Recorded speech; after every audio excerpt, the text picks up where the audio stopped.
प्रस्तावना। नीति निर्देशक तत्वों का महत्व।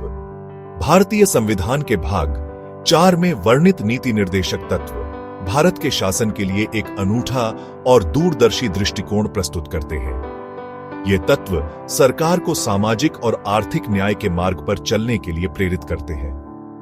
यह सुनिश्चित करना कि भारत न केवल एक लोकतांत्रिक राष्ट्र बने, बल्कि एक कल्याणकारी राज्य भी बने, जहां प्रत्येक नागरिक को गरिमा और अवसर मिले। नीति निर्देशक तत्वों का महत्व इस तथ्य में निहित है कि वे भारत के संस्थापकों की आकांक्षाओं को दर्शाते हैं। ये तत्व एक ऐसे समाज की स्थापना की दिशा में मार्गदर्शन करते हैं जहां सामाजिक, आर्थिक और राजनीतिक न्याय सभी नागरिकों के लिए एक वास्तविकता बन जाए। नीति निर्देशक तत्वों का उद्देश्य एक समृद्ध और न्याय संगत भारत का निर्माण। नीति निर्देशक तत्वों का प्राथमिक उद्देश्य भारत को एक ऐसे राष्ट्र के रूप में आकार देना है जहां सभी नागरिकों को समानता, स्वतंत्रता और बंधुत्व के आदर्शों का आनंद मिले। ये तत्व सरकार को ऐसे कानून और नीतियां बनाने के लिए प्रोत्साहित करते हैं जो सभी के लिए सामाजिक, आर्थिक और राजनीतिक न्याय सुनिश्चित करें। इन तत्वों का उद्देश्य देश के संसाधनों का समान वितरण, गरीबी और अशिक्षा का उन्मूलन, स्वास्थ्य सेवा और शिक्षा तक पहुंच में सुधार और एक न्याय संगत और न्यायपूर्ण समाज का निर्माण करना है। संक्षेप में, नीति निर्देशक तत्वों का उद्देश्य एक समृद्ध और न्याय संगत भारत का निर्माण करना है, जहां सभी नागरिक गरिमा और सम्मान के साथ रह सकें। सामाजिक कल्याण के स्तंभ शिक्षा, स्वास्थ्य और जीवन स्तर में सुधार। नीति निर्देशक तत्वों का एक महत्वपूर्ण पहलू सामाजिक कल्याण पर उनका जोर है। ये तत्व सरकार को सभी नागरिकों, विशेष रूप से समाज के कमजोर वर्गों के लिए स्वास्थ्य सेवा, शिक्षा और जीवन स्तर में सुधार के लिए कदम उठाने का निर्देश देते हैं। शिक्षा के अधिकार को प्रोत्साहित करके, स्वास्थ्य सेवा में सुधार करके और काम की उचित स्थिति सुनिश्चित करके नीति निर्देशक तत्व सभी के लिए एक बेहतर जीवन स्तर बनाने का प्रयास करते हैं। वे सरकार को एक ऐसे समाज के निर्माण के लिए प्रोत्साहित करते हैं जहां सभी नागरिकों को अपनी पूरी क्षमता हासिल करने और एक पूर्ण जीवन जीने का अवसर मिले। आर्थिक न्याय की नींव समानता, आजीविका और संसाधनों का उचित वितरण। नीति निर्देशक तत्व केवल सामाजिक कल्याण तक ही सीमित नहीं है, वे आर्थिक न्याय पर भी जोर देते हैं।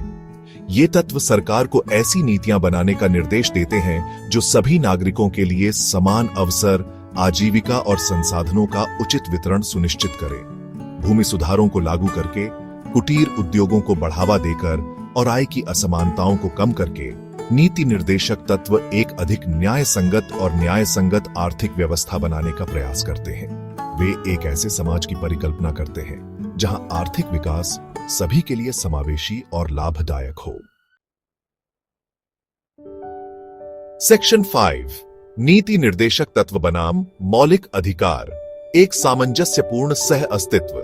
जबकि मौलिक अधिकार नागरिकों को राज्य के हस्तक्षेप से स्वतंत्रता और स्वतंत्रता की गारंटी देते हैं, नीति निर्देशक तत्व राज्य को सभी नागरिकों के कल्याण को बढ़ावा देने के लिए सकारात्मक कार्रवाई करने का निर्देश देते हैं। हालांकि ये दो प्रावधान अलग अलग दिखाई दे सकते हैं, लेकिन वे संविधान के ढांचे के भीतर सामंजस्यपूर्ण रूप से सह अस्तित्व में हैं। मौलिक अधिकारों को अक्सर नकारात्मक दायित्वों के रूप में देखा जाता है, जो राज्य को नागरिकों की स्वतंत्रता का उल्लंघन करने से रोकते हैं। इसके विपरीत नीति निर्देशक तत्वों को सकारात्मक दायित्वों के रूप में माना जाता है, जो राज्य को अपने नागरिकों के सामाजिक और आर्थिक कल्याण को बढ़ावा देने के लिए सक्रिय कदम उठाने के लिए बाध्य करते हैं। सेक्शन 6 न्यायालय और नीति निर्देशक तत्व। न्यायिक व्याख्या और कार्यान्वयन। हालांकि नीति निर्देशक तत्व न्यायालयों द्वारा प्रवर्तनीय नहीं है, लेकिन उन्होंने न्यायिक व्याख्या और कार्यान्वयन के संदर्भ में महत्वपूर्ण भूमिका निभाई है।